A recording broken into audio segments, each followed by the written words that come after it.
ನಮಸ್ಕಾರ ಸ್ನೇಹಿತರೆ, ಹೃದಯ ಕನ್ನಡ ವ್ಲಾಗ್ಸ್ಗೆ ಸ್ವಾಗತ. ಈ ವರ್ಷ ಅಂತೂ ಚಿನ್ನದ ಬೆಲೆ ಗಗನಕ್ಕೇರಿದೆ. ಅಂದರೆ ಪ್ರತಿ ಗ್ರಾಮ್ಗೆ 6,500ಗಿಂತ ಜಾಸ್ತಿ ಇದೆ. ಹಾಗಾದರೆ ಅಕ್ಷಯ ತೃತೀಯ ಹಬ್ಬಕ್ಕೆ ನಾವು ಏನು ಮಾಡೋದು? ಚಿನ್ನ ಬೆಳ್ಳಿ ಖರೀದಿಸಲು ನಮಗೆ ಹಣ ಇಲ್ಲ ಅಂತ ಅನ್ನೋದಾದರೆ ಯಾವ ವಸ್ತುಗಳನ್ನು ಖರೀದಿಸಬಹುದು ಅನ್ನೋದನ್ನು ಈ ವಿಡಿಯೋದಲ್ಲಿ ನೋಡೋಣ. ನಮ್ಮ ಹಿಂದೂ ಧರ್ಮದಲ್ಲಿ ಅಕ್ಷಯ ತೃತೀಯ ಹಬ್ಬಕ್ಕೆ ಹೆಚ್ಚಿನ ಮಹತ್ವ ಇದೆ. ವರ್ಷದಾದ್ಯಂತ ಮಂಗಳಕರ ಹಬ್ಬಗಳಲ್ಲಿ ಒಂದಾದ ಇದನ್ನ ಪ್ರತಿ ವರ್ಷ ದೇಶದಾದ್ಯಂತ ಭಕ್ತಿ ಮತ್ತು ವೈಭವದಿಂದ ಹಿಂದೂ ಸಮುದಾಯದವರು ಆಚರಿಸುತ್ತಾರೆ. ಅಕ್ಷಯ ತೃತೀಯವನ್ನ ಅಕಾತೀಜ್ ಅಂತ ಕೂಡ ಕರೀತಾರೆ. ಜನರು ಚಿನ್ನ, ಬೆಳ್ಳಿ ಮತ್ತೆ ಇತರ ದುಬಾರಿ ಲೋಹಗಳನ್ನ ಖರೀದಿಸಲು ಇದು ಮಂಗಳಕರ ದಿನ ಅಂತ ನಂಬ್ತಾರೆ. ಈ ಸಮಯದಲ್ಲಿ ಖರೀದಿಸಿದ ವಸ್ತುಗಳಿಗೆ ಶಾಶ್ವತ ಮೌಲ್ಯವಿದೆ ಎಂದು ಜನರ ನಂಬಿಕೆ. ಜನರು ಬಡವರಿಗೆ ದಾನ ಮಾಡ್ತಾರೆ. ಹಾಗೆ ವ್ಯಾಪಾರ ಅಥವಾ ಆಸ್ತಿಯನ್ನ ಖರೀದಿಸುವಂತಹ ಮಂಗಳಕರ ವಿಷಯಗಳನ್ನ ಇದೇ ದಿನ ಪ್ರಾರಂಭ ಮಾಡ್ತಾರೆ. ಆದರೆ ಕೆಲವು ಭಕ್ತರು ಆರ್ಥಿಕ ಪರಿಸ್ಥಿತಿಯಿಂದಾಗಿ ಇಂತಹ ಬೆಲೆ ಬಾಳುವ ವಸ್ತುಗಳನ್ನ ಖರೀದಿಸಲು ಸಾಧ್ಯವಾಗದೇ ಇರಬಹುದು. ಹಾಗಾಗಿ ಖ್ಯಾತ ಜ್ಯೋತಿಷಿಯೊಬ್ಬರು ಚಿನ್ನ ಮತ್ತು ಬೆಳ್ಳಿಯ ಬದಲಿಗೆ ಯಾವ ವಸ್ತುಗಳನ್ನ ಖರೀದಿಸಬಹುದು ಅನ್ನೋದ್ರ ಬಗ್ಗೆ ವಿಷಯವನ್ನ ಹಂಚಿಕೊಂಡಿದ್ದಾರೆ.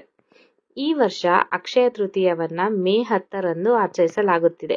ಈ ಸಂದರ್ಭದಲ್ಲಿ ಚಿನ್ನ ಮತ್ತು ಬೆಳ್ಳಿ ಖರೀದಿಯಿಂದ ಲಕ್ಷ್ಮೀ ದೇವಿಯು ಸಂತುಷ್ಟಳಾಗಿದ್ದಾಳೆ ಎಂದು ಹಲವು ಜ್ಯೋತಿಷಿಗಳು ಮತ್ತು ಸ್ವಾಮೀಜಿಗಳು ಭವಿಷ್ಯ ನುಡಿದಿದ್ದಾರೆ.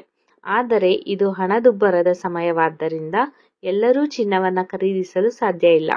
ಹಾಗಾದ್ರೆ ಈ ಮಂಗಳಕರ ದಿನದಂದು ಲಕ್ಷ್ಮೀ ದೇವಿಯನ್ನ ಮೆಚ್ಚಿಸಲು ಯಾವ ವಸ್ತುಗಳನ್ನ ಖರೀದಿ ಮಾಡಬಹುದು ಅನ್ನೋದನ್ನ ನೋಡೋಣ. ಮೊದಲನೇದಾಗಿ ಹಳದಿ, ಸಾಸಿವೆ ಮತ್ತು ಬಾರ್ಲಿ. ಚಿನ್ನ ಬೆಳ್ಳಿ ಖರೀದಿಸಲು ಸಾಧ್ಯವಾಗದಿದ್ದರೆ ಹಳದಿ, ಸಾಸಿವೆ ಮತ್ತು ಬಾರ್ಲಿಯನ್ನ ಖರೀದಿಸಬಹುದು. ಈ ಧಾನ್ಯಗಳನ್ನ ಅಕ್ಷಯ ತೃತೀಯದಂದು ಲಕ್ಷ್ಮೀ ದೇವಿಯನ್ನ ಪೂಜಿಸಲು ಬಳಸಲಾಗುತ್ತದೆ. ಹಾಗಾಗಿ ಚಿನ್ನ ಮತ್ತು ಬೆಳ್ಳಿಯ ಬದಲು ಹಳದಿ, ಸಾಸಿವೆ ಮತ್ತು ಬಾರ್ಲಿಯನ್ನ ಖರೀದಿ ಮಾಡಬಹುದು. ಎರಡನೆಯದಾಗಿ ಒಂದು ಮಣ್ಣಿನ ಹೂಜಿಯನ್ನ ನಾವು ಖರೀದಿ ಮಾಡಬಹುದು. ಖರೀದಿ ಮಾಡಬಹುದು. ಅಕ್ಷಯ ತೃತೀಯದ ದಿನ ಚಿನ್ನ ಬೆಳ್ಳಿಗೆ ಇರುವಷ್ಟೇ ಬೆಲೆ ಮಣ್ಣಿನ ಹೂಜಿಗೂ ಕೂಡ ಇದೆ.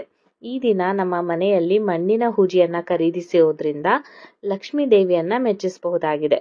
ಭಕ್ತರು ಮತ್ತು ಜ್ಯೋತಿಷಿಗಳ ನಂಬಿಕೆಗಳ ಪ್ರಕಾರ ಇದು ಮನೆಯಲ್ಲಿ ಸಂತೋಷ ಮತ್ತು ಸಮೃದ್ಧಿಯನ್ನ ಹೆಚ್ಚಿಸುತ್ತದೆ. ಮೂರನೆಯದಾಗಿ ಕವಡೆ. ಜ್ಯೋತಿಷ್ಯ ಭವಿಷ್ಯ ಹೇಳುವಲ್ಲಿ ಪ್ರಮುಖವಾಗಿ ಬಳಸಲ್ಪಡುವ ಕವಡೆಗಳು ಕೂಡ ಚಿನ್ನಕ್ಕೆ ಸಮನಾಗಿದೆ. ಅಕ್ಷಯ ತೃತೀಯದಂದು ಭಕ್ತರು ಕವಡೆಗಳನ್ನ ಖರೀದಿಸಿದರೆ ಲಕ್ಷ್ಮೀ ದೇವಿಯ ಪಾದಗಳಿಗೆ ಅರ್ಪಿಸಬಹುದು. ನಂತರ ಅದರ ಮಾರನೆಯ ದಿನ ಅದರಲ್ಲಿ ಕೆಲವನ್ನ ಕೆಂಪು ಬಟ್ಟೆಯಲ್ಲಿ ಸುತ್ತಿ ಆ ಬಟ್ಟೆಯನ್ನ ಸುರಕ್ಷಿತವಾಗಿ ಇರಿಸಬೇಕಾಗತ್ತೆ. ಇದು ಆರ್ಥಿಕ ಉತ್ಕರ್ಷವನ್ನ ಖಚಿತಪಡಿಸುತ್ತದೆ ಎಂದು ನಂಬಲಾಗಿದೆ. ಇನ್ನು ನಾಲ್ಕನೆಯ ವಸ್ತು ಅಂದ್ರೆ ಶ್ರೀಯಂತ್ರ. ಈ ಶುಭ ಸಮಯದಂದು ಚಿನ್ನ ಖರೀದಿಸಲು ಸಾಧ್ಯವಾಗದಿದ್ದರೆ ಶ್ರೀಯಂತ್ರವನ್ನ ಖರೀದಿ ಮಾಡಬಹುದು. ಲಕ್ಷ್ಮೀ ಪೂಜೆ ನಡೆಯುವ ಸ್ಥಳದಲ್ಲಿ ಇದನ್ನ ಇರಿಸಬೇಕಾಗತ್ತೆ. ಇದರ ಮೂಲಕ ವಿಷ್ಣು ಮತ್ತು ಲಕ್ಷ್ಮೀ ದೇವಿಯ ದೈವಿಕ ವಾಸಸ್ಥಾನವು ನಮ್ಮ ಮನೆಯಲ್ಲಿ ಉಳಿಯುತ್ತದೆ ಅನ್ನೋ ನಂಬಿಕೆ ಇದೆ. ಇನ್ನು ಐದನೆಯದಾಗಿ ಶಂಖಚಿಪ್ಪು. ಅಕ್ಷಯ ತೃತೀಯದ ದಿನ ಭಕ್ತರು ಶಂಖವನ್ನ ತಂದು ವಿಷ್ಣುವಿನ ಪಾದಗಳಿಗೆ ಅರ್ಪಿಸಬಹುದು. ಹೀಗೆ ಮಾಡೋದ್ರಿಂದ ಭಗವಂತ ಮತ್ತು ಲಕ್ಷ್ಮೀ ದೇವತೆಯು ಸಂತೋಷ ಪಡುತ್ತಾರೆ. ಇದಲ್ಲದೆ ಶಂಖ ನಮ್ಮ ಮನೆಯಲ್ಲಿ ಸಂತೋಷವನ್ನ ಖಾತ್ರಿಗೊಳಿಸುತ್ತದೆ. ಚಿನ್ನದಷ್ಟೇ ಬೆಲೆ ಶಂಖಕ್ಕೂ ಕೂಡ ಇದೆ. ಹಾಗಾಗಿ ನಾವು ಈ ದಿನ ಶಂಖವನ್ನ ಖರೀದಿ ಮಾಡಬಹುದು.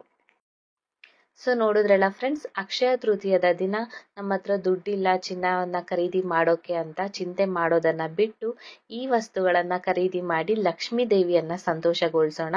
ಹಾಗೆ ಲಕ್ಷ್ಮೀ ದೇವಿಯನ್ನ ಸಂತೋಷಗೊಳಿಸಿ ನಮ್ಮ ಮನೆಯಲ್ಲಿ ಶಾಶ್ವತವಾಗಿ ಸಮೃದ್ಧಿಯನ್ನ ಹೆಚ್ಚಿಸಬಹುದಾಗಿದೆ. ಹಾಗಾದ್ರೆ ಇನ್ನೂ ಯಾಕೆ ತಡೆ ಮಾಡ್ತಾ ಇದ್ದೀರಾ? ಈ ವಿಡಿಯೋವನ್ನ ನಿಮ್ಮ ರಿಲೇಟಿವ್ಸ್ ಹಾಗೆ ಫ್ರೆಂಡ್ಸ್ಗೂ ಕೂಡ ಶೇರ್ ಮಾಡಿ.